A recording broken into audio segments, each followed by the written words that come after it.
Why don't you wear a suit?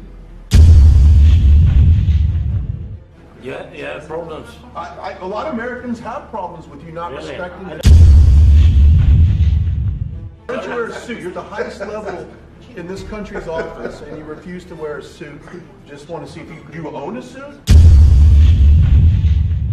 I will wear a costume after this war will finish. Okay. Yes, maybe one. Maybe something like yours. sir. Yes. That'd be great. Maybe something better. I don't know. We will see. Maybe something cheaper than yeah. Thank you. Thank you.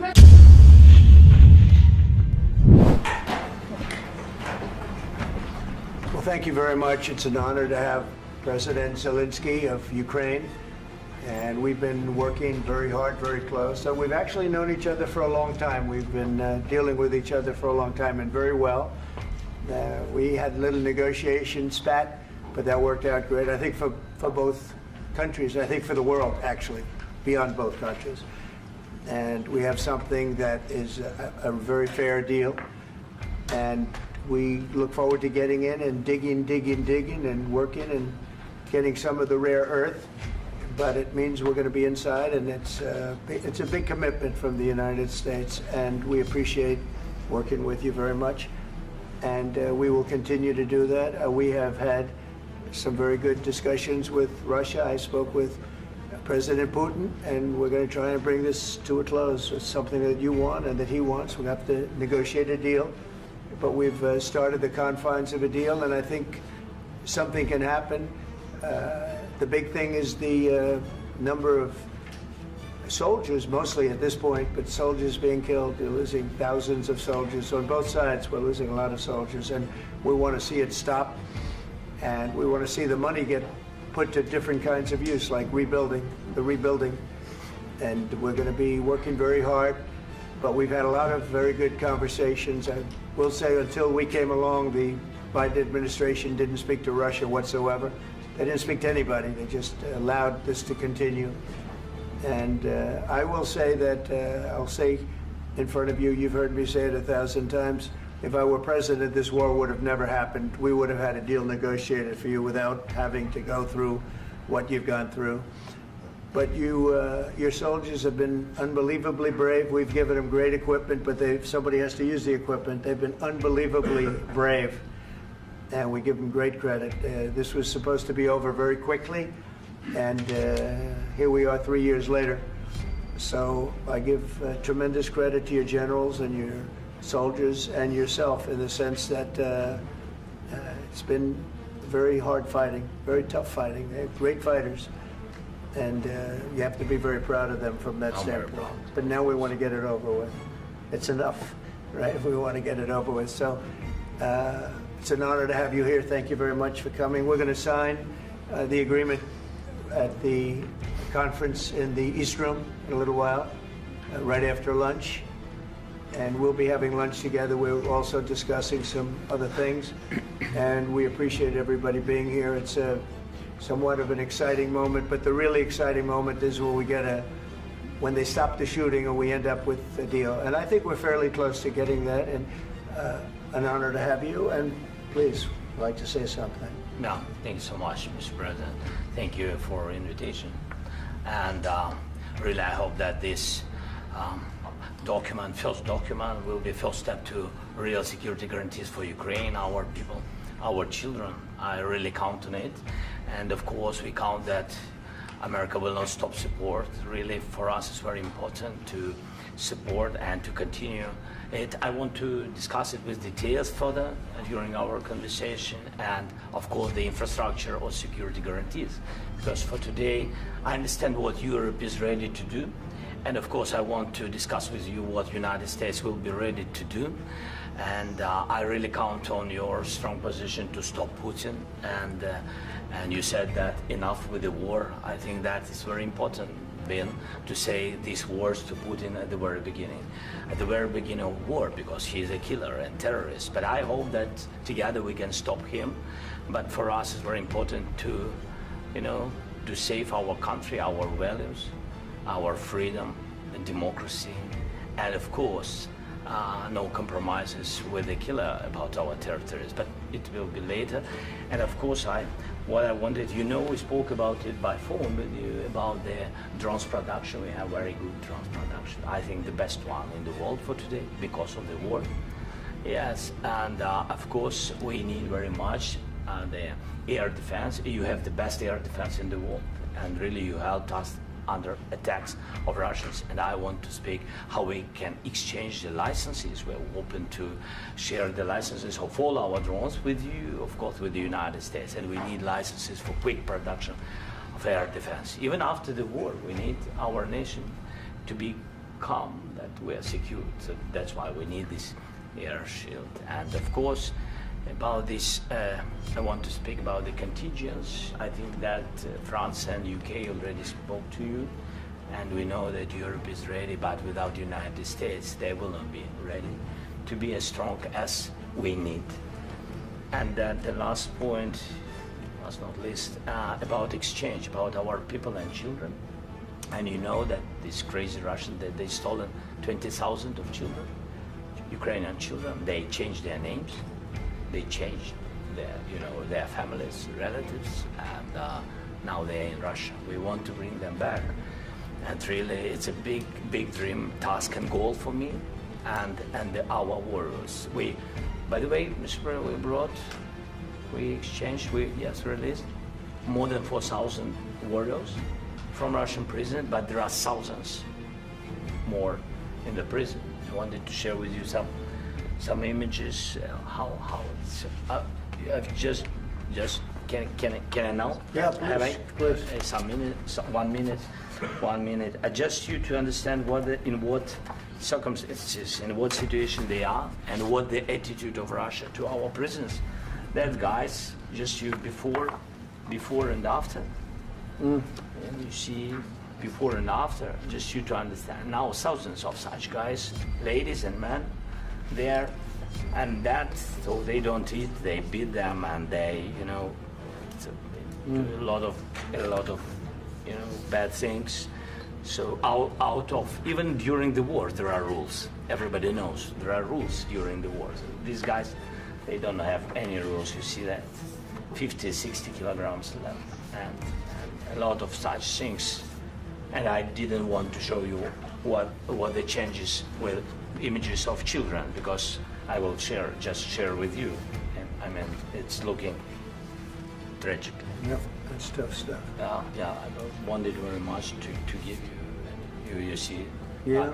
This is pastor, by the way. They stolen pastors because it's not Russian church. They stolen pastors and moved pastors to the prison. At the end of last year, we brought 3 pastors. And, we could exchange them. And this is pastor, you see. Yeah, that's tough.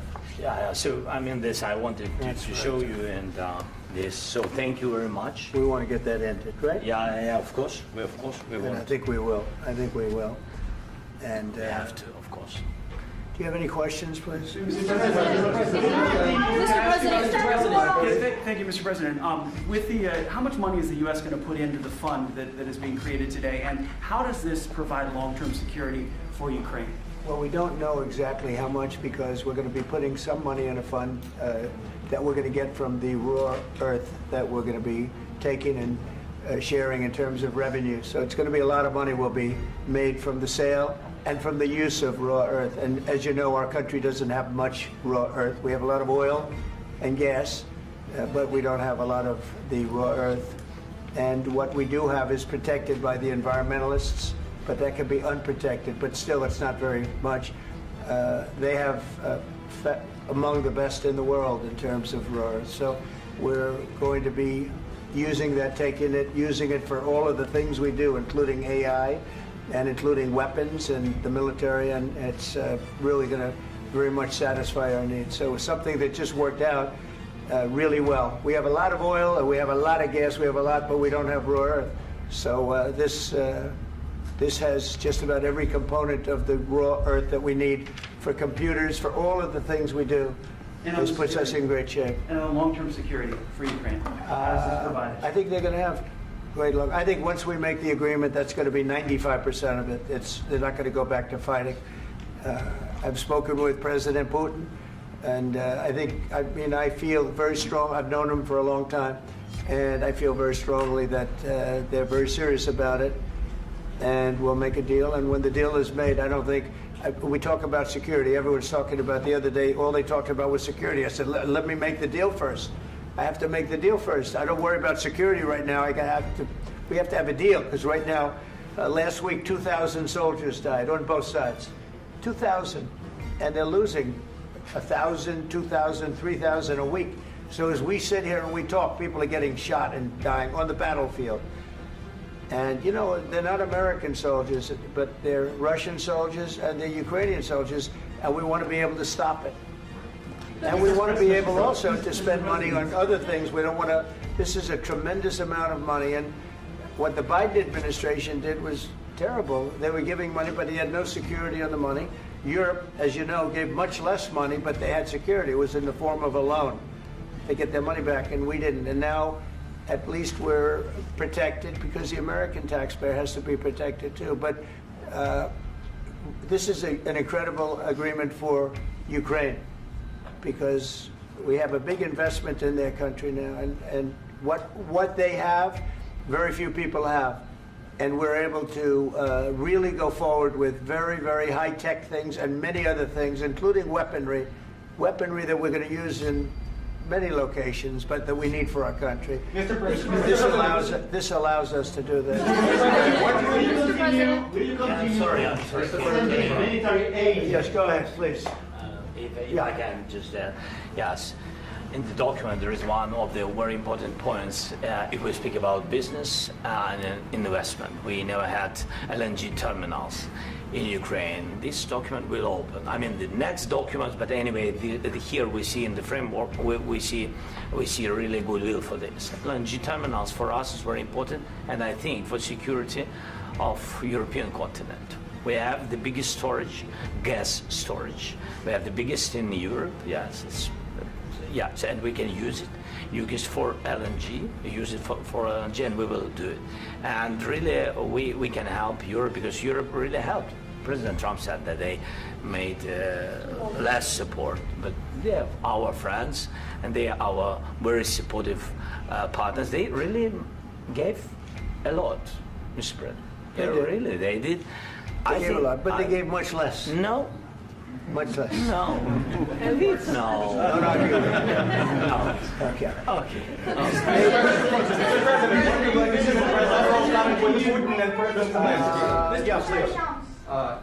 Mr. President Trump, you have repeatedly called the deal with Ukraine as a historical one.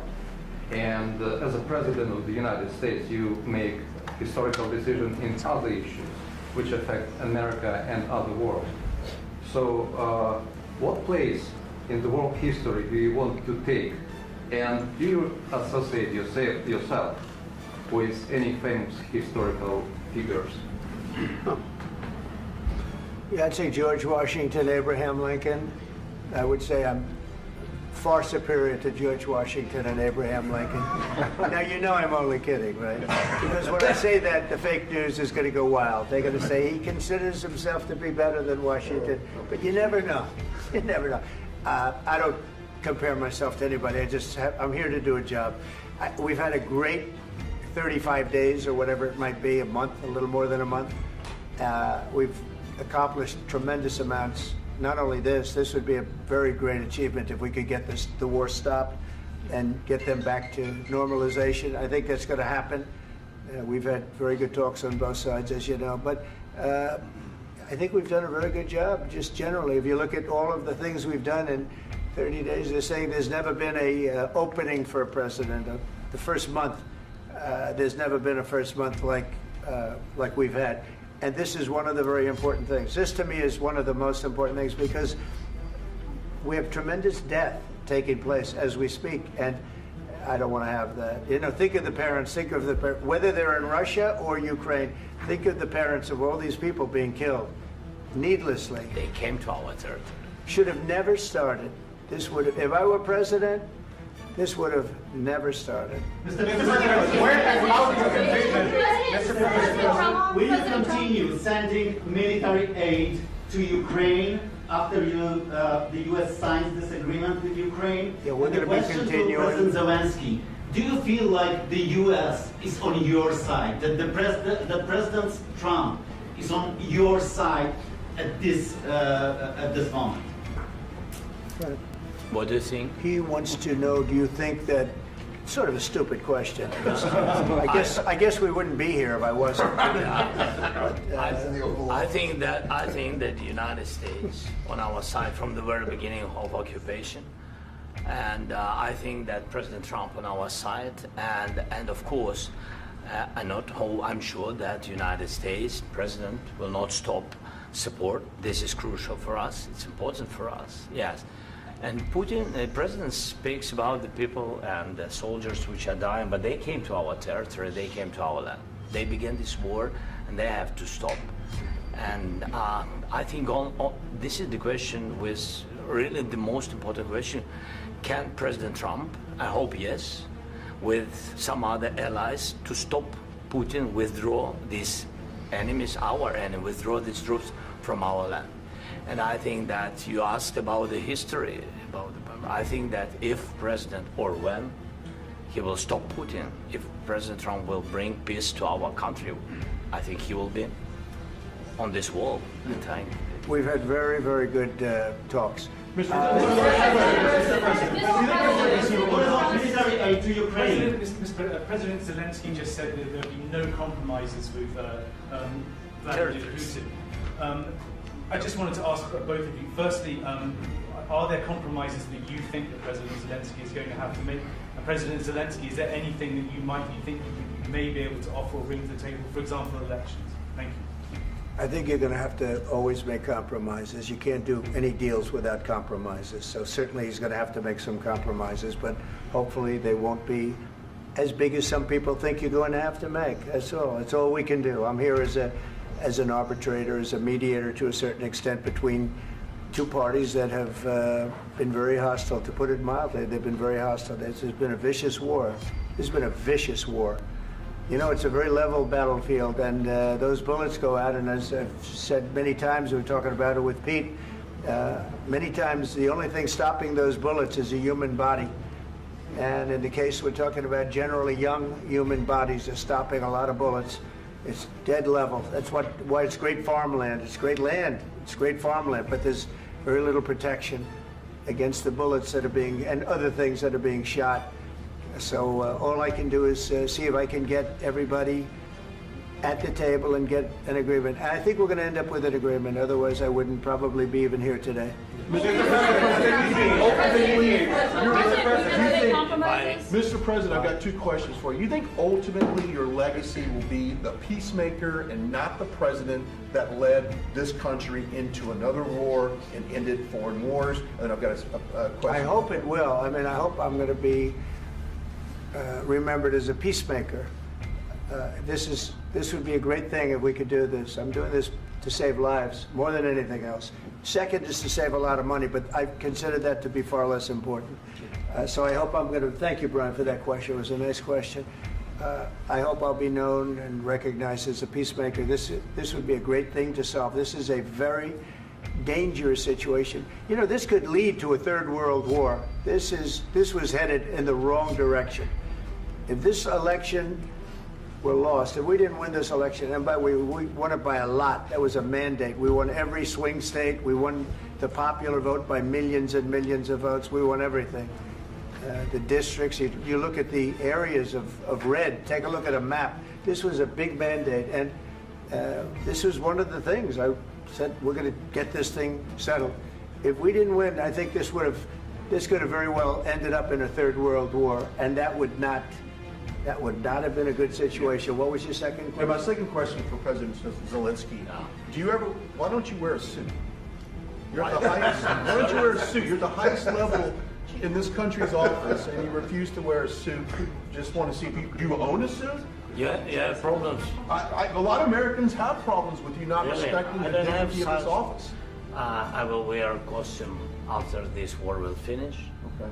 Yes, maybe something like yours. Yes. That'd be great. Maybe something better. I don't know. We will see. Maybe something cheaper than Yeah. Thank you. Thank you. President Thank you. Trump, thank you, President Trump. You said yesterday that you have. Are you going to send more arms to Ukraine in peace? There's no peace. Yeah, we're going to have arms to Ukraine, yeah, sure. Hopefully I won't have to send very much because hopefully we're going to have it finished. We're looking forward to finishing this quickly. We're not looking forward to sending a lot of arms. We're looking forward to getting the war finished so we can do other things. But we very much appreciate the agreement because we needed what they had, and we're treating, you know, our country is now treated fairly. Biden didn't do that. He didn't know what the hell he was doing. This should have never happened. This should have never started. But, you know, sure, the answer is yes, but hopefully we won't have to send much because I'm looking forward to getting it done quickly, very quickly. Does that mean you'll provide security guarantees, Mr. President? I don't want to talk about security yet because I want to get the deal done. You know, you fall into the same trap like everybody else. A million times you say it over and over. I want to get the deal done. Security is so easy. That's about 2% of the problem. I'm not worried about security. I'm worried about getting the deal done.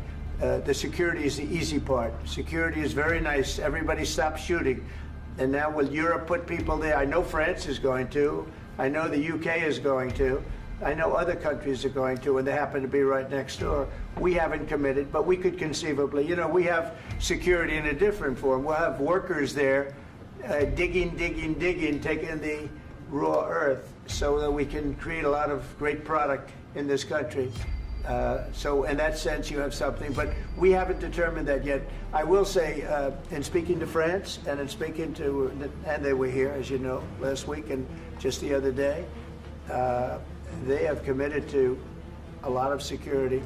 I don't think you're going to need much security. I think once this deal gets done, it's over. Russia's not going to want to go back, and nobody's going to want to go back. When this deal ends, I really believe this deal is going to be over. Yeah, please go ahead. Go ahead. Mr. President, thank you. You had President Macron and Keir Starmer at the White House this past week, both of whom praised your courage and conviction to lead the pathway towards peace. Yes. Part of that involved, though, re-engaging in Russia in diplomatic relations, something that previous leaders lacked the conviction to do so. What gave you the moral courage and conviction to step forward and lead that? Well, I love this guy. Who are you with? One American News, sir. Well, that's why I like him. One American News does a great job. I like the question. I think it's a very good question. It's a pathway to peace. It's a pathway to getting something solved. And I feel that as the head of this country, I have an obligation to do that. Plus, you know, we're very much involved. We got involved. It's too bad we got involved because there should have been no involvement because there should have been no war. And there shouldn't have been October 7th. That would have never happened. As you know, Iran was broke. They had no money to give to Hezbollah. They had no money to give to Hamas. They were stone cold broke. And then under Biden, they became rich as hell.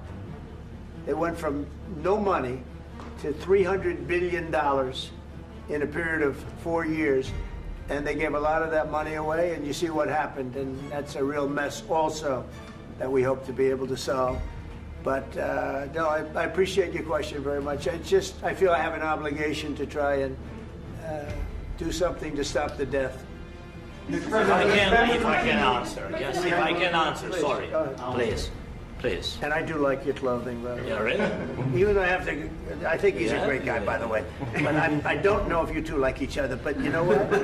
I think he's dressed. I like this guy. I think he's dressed beautiful. So I have more serious things than answer on such Yeah, question. sure, I will answer on more serious That's a good question statement. if I can. Yeah. So please, about security guarantees and about just ceasefire. We can't just speak about ceasefire and speak. It will not work. Just ceasefire will never work because I'm like the president. I have this experience, and not only me. Ukraine before my presidency, from the 2014, Putin broken 25 times. 25 times he broken his own signature. 25 times he broken ceasefire. But he never broke to me. He never broke to me. No, you were the president. He You never were the broke- president he during. never broke to me. In 2016, you've been the president, Mr. President. You've been the president, but he had, of course, not with you, but he had during those periods. He had conversations with our side, And we had Normandy format, you know, the France, Germany, Ukraine, and Russia. And he broken 25 times. That's why we will never accept just ceasefire. It will not work without security guarantees. Security guarantees, maybe President is right about this document and other, but this document is not enough. Strong army is enough. Because his soldiers afraid, Putin's soldiers afraid of our soldiers when we're strong enough. If we are not strong enough, if we are empty, if our storage is empty, we can't defend our land. Today, you know, he knows that we have, all the world knows that we have meeting, yes? Why he's using ballistic? Putin today using ballistic on our hospitals, schools, and etc. Ballistic. So he knows that we are here and that President Trump is really have goodwill to stop this war. And you hear now the president. So why he's using? So he doesn't want to stop. He doesn't want. But I hope that we will do it. Really, we'll do it. Security. When we speak about security guarantees, when the Europeans are ready for contingents, they need USA backstop. If there will not be United States, we will not never have any contingents, strong contingents from the Europeans, because they don't want to divide alliance, connection between the United States as the main and strongest ally and Europeans. And this is crucial, this is important. That's what we want to speak about very much. This is very important. And air defense. So air defense, really, we have big deficit with all these systems, and we need to provide this. We need it very much. Otherwise, Putin will never stop and will go further and further. It doesn't work. He hates us, you know? It's not about me. He hates Ukrainians. He thinks that we are not a nation. He thinks, and he shared these thoughts, I think maybe with your team also, I don't know. But with all the Europeans, in media, officially and not, he always said that there is no such country, such nation, such language, and such life like Ukrainian. No, he really doesn't respect all the Ukrainians, and he wants to destroy us. And you are right, Mr. President, that's 2%. This document, maybe other documents, it's a very good start, very good, but it will not enough to stop this person. Should Russia pay to rebuild Ukraine? Mr. President, under these Should Russia pay to rebuild Ukraine? They have to pay. This question This is the rule. This is the rule of the war. This is the rule of the war. During all the centuries, all the history, this is the rule of the war. Who began, those pay. This is the rule. Putin began this war. He has to pay all money for innovation. He has to pay. Of course, some Russian assets, what we have in Europe, about 300 billion, we can use them. We can use for innovation and buy military support from the United States also. We can do it, but it's not enough. It's not enough. President, under these circumstances, do you envision a trilateral summit with Putin and President Zelensky? Wait, 1 second. I asked this question that you didn't like because I wanted to know if you want to position yourself in the middle between Russia and Yes. Ukraine or on the Ukraine side. No, I'm in the middle. I want to solve this thing. I'm for both. I want to get it solved. And it's wonderful to speak badly about somebody else, but I want to get it solved. If we can solve it, great. If we can't solve it, they're going to have to fight it out, and who knows what's going to happen. But I want to see it get solved. May I follow up? One more question about U.S. troops in Europe. After Russian invasion of Ukraine, your predecessor sent additional troops to Eastern Europe, including Poland, my country. Yeah. Are you committed to keeping these troops on the eastern flank of NATO in the future? I'm very committed to Poland. I think Poland has really stepped up and done a great job for NATO. They, as you know, they paid more than they had to. They are one of the finest groups of people I've ever known. I'm very committed to Poland. What about Baltics? Poland's in a tough neighborhood, you know. What about the Baltics? The Baltics, they got a lot of, it's a tough neighborhood too. But we're committed. We're going to be very committed, and we're committed to NATO. But NATO has to step up, and the Europeans have to step up more than they have. And I want to see them equalize, because they are in for far less than we're in. And they should be at least equal. You understand that? Why is the United States, we have an ocean in between. Why is the United States in for so much more money and other things as Europe? With that being said, and as you said, they've also been obviously very helpful. But we have put in far more than they have. And I think they should equalize. Mr. President, Yeah, please, go ahead. Ask you about the agreement again today. What changed between the first time that Secretary Bessent gave President Zelensky the agreement and today for the signing? We made a deal. So What was the I'm just, deciding factor? I'm a business person. We made a deal. That's what changed. Mr. President, I didn't think we were going to make a deal. And we ended up making the deal, so that changed. Mr. President, what and how do you envision a trilateral summit with President Zelensky and Putin? I don't know, but these it's, well, they circumstances? don't like each other. I can tell you that. Okay? They do not like each other. This is not a love match, and it's unfortunate. That's why you're in this situation. The United States should not have allowed this to happen. Okay? The United States, run by a man that didn't know much. I'm going to be very nice. Run by an incompetent person, very incompetent person, should never have allowed this to happen.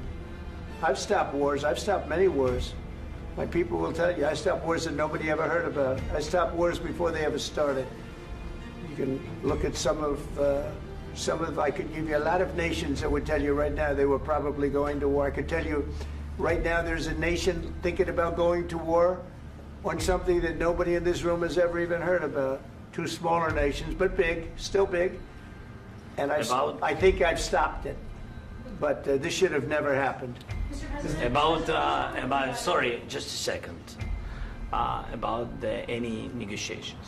First of all, I want really to tell you, and I think that everybody understands that Ukraine, more than Ukrainians, nobody wants to stop this war.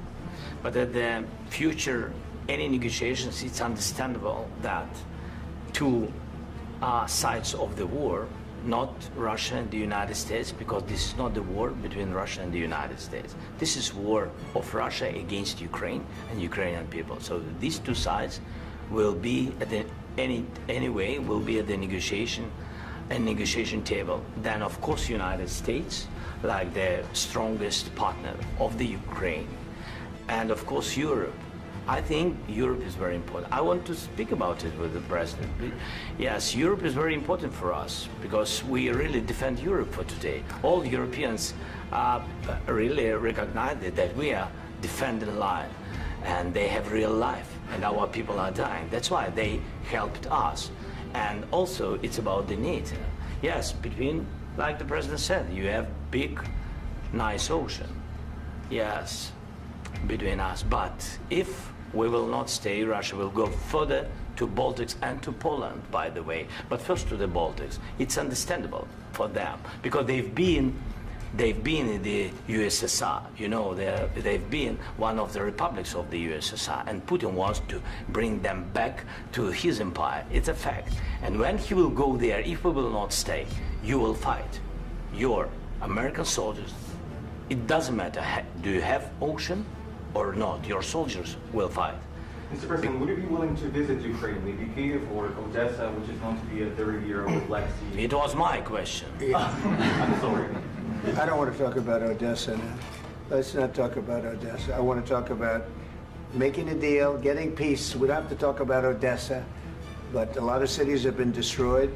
A lot of cities that are not recognizable. There's not a building standing. No, and a lot of things have to happen. You have to come and to look. No. We have very good cities.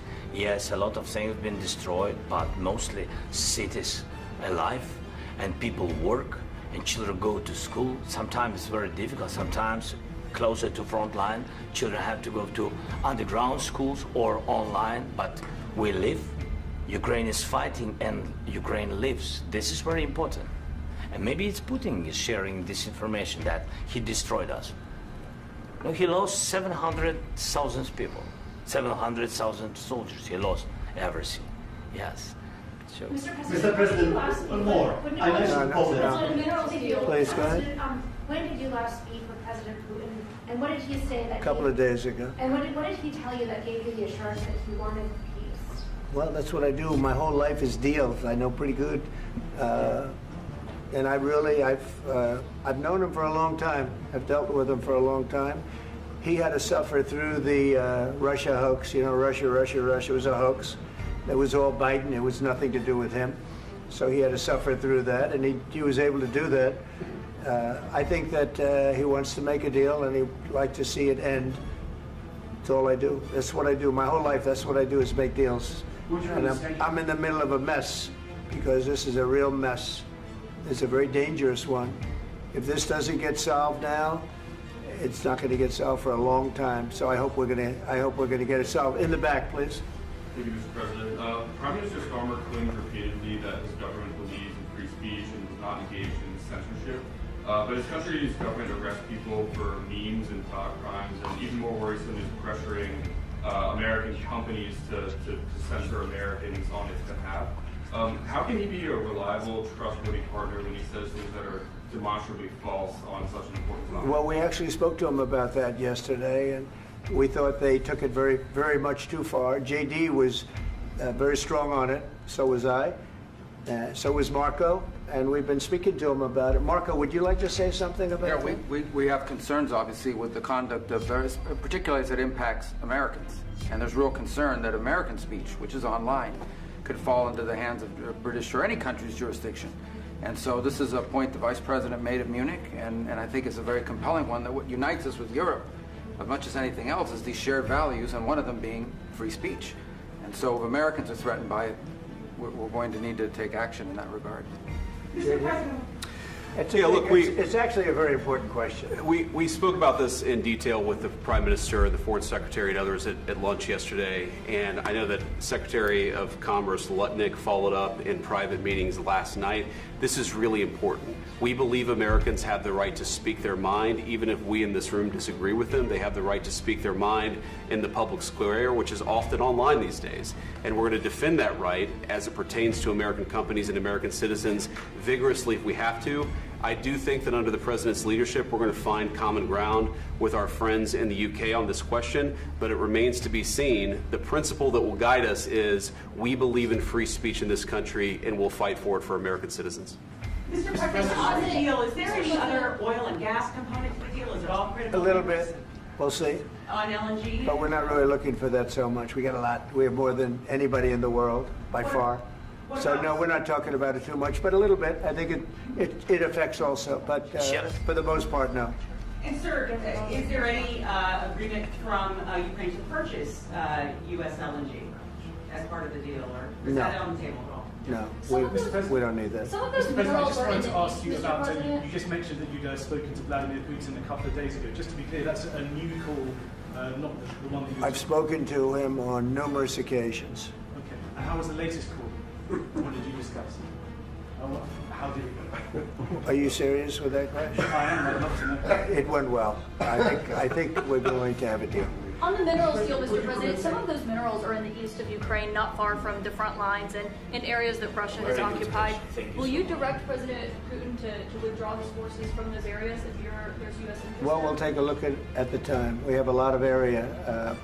It's a very big area we're talking about, so we'll take a look. I'll study that and I'll see. And who would protect those minerals if they are U.S. interests? Would that be Ukrainian forces? They'll be protected. European The agreement forces? will protect them. U.S. The agreement, yeah, we're signing an agreement. You know? Right, but what if Russia tries to invade or there's Russian aggression in those spots? I just told you I don't think that's going to happen. And if that were going to happen, I wouldn't make a deal. If I thought that was going to happen, I wouldn't make a deal. Some people may wonder why. You know, they ought to focus on CNN on survival, not asking me these ridiculous questions. Focus on surviving, because CNN's got such low ratings. I don't think they're going to survive. Let's go. Please, Since I already mentioned Poland. Poland was under Russian control for decades after the Second World War. When I was a kid, I looked at the United States not only as a most powerful country, richest country in the world, the country that has great music, great movies, great muscle cars, but also as a force for good. And now I'm talking with my friends in Poland, and they are worried that you align yourself too much with Putin. What's your message for them? Well, if I didn't align myself with both of them, you'd never have a deal. You want me to say really terrible things about Putin and then say, hi Vladimir, how are we doing on the deal? It doesn't work that way. I'm not aligned with Putin. I'm not aligned with anybody. I'm aligned with the United States of America and for the good of the world. I'm aligned with the world and I want to get this thing over with. You see the hatred he's got for Putin. It's very tough for me to make a deal with that kind of hate. He's got tremendous hatred. And I understand that, but I can tell you the other side isn't exactly in love with, you know, him either. So it's not a question of alignment. I'm aligned with the world. I want to get the thing set. I'm aligned with Europe. I want to see if we can get this thing done. You want me to be tough? I could be tougher than any human being you've ever seen. I'd be so tough. But you're never going to get a deal that way, so that's the way it goes. All right, one more question. Hey, I want to respond to this. So look, for 4 years in the United States of America, we had a president who stood up at press conferences and talked tough about Vladimir Putin, and then Putin invaded Ukraine and destroyed a significant chunk of the country. The path to peace and the path to prosperity is maybe engaging in diplomacy. We tried the pathway of Joe Biden of thumping our chest and pretending that the President of the United States' words mattered more than the President of the United States' actions. What makes America a good country is America engaging in diplomacy. That's what President Trump is doing. Can I ask you? Sure. Yeah? Yeah. Okay. So he occupied our parts, big parts of Ukraine, part of East and Crimea. So he occupied it on 2014. So during a lot of years, so I'm not speaking about just Biden, but those time was Obama, then President Obama, then President Trump, then President Biden, now President Trump, and God bless, now President Trump will stop him. But during 2014, nobody stopped him. He just occupied and took. He killed people. You know what the contact 2015. 2014. 2014 and 2015. 2014. Yeah. So I was not here. Yeah, but that's exactly right. Yes, but during 2014 till 2022, yeah, the situation the same. The people have been dying on the contact line. Nobody stopped him. You know that we had conversations with him, a lot of conversation, my bilateral conversation, and we signed with him, me, like a new president. In 2019, I signed with him the deal. I signed with him, Macron and Merkel, we signed ceasefire. Ceasefire. All of them told me that he will never go. We signed with him with gas contract. Gas contract. Yes, but after that, he broke the ceasefire. He killed our people and he didn't exchange prisoners. We signed the exchange of prisoners, but he didn't do it. What kind of diplomacy, JD, you are speaking about? What do you mean? I'm talking about the kind of diplomacy that's going to end the destruction of your country. Yes, but if you Mr. President, with respect, I think it's disrespectful for you to come into the Oval Office and try to litigate this in front of the American media. Right now, you guys are going around and forcing conscripts to the front lines because you have manpower problems. You should be thanking the President for trying to bring an end to this conflict. Have you ever been to Ukraine that you say what problems we have? I have been to. Count once. I've actually watched and seen the stories, and I know what happens is you bring them on a propaganda tour, Mr. President. Do you disagree that you've had problems bringing people into your military? And do you think that it's respectful to come to the Oval Office of the United States of America and attack the administration that is trying to prevent the destruction of your country? A lot of questions. Let's start from the beginning. Sure. First of all, during the war, everybody has problems. Even you, but you have nice ocean and don't feel now, but you will feel it in the future. God bless. You don't know that. God bless. You God bless. You will not have a war. Don't tell us what we're going to feel. We're trying to solve a problem. Don't tell us what we're going to feel. I'm not telling you. Because I'm you're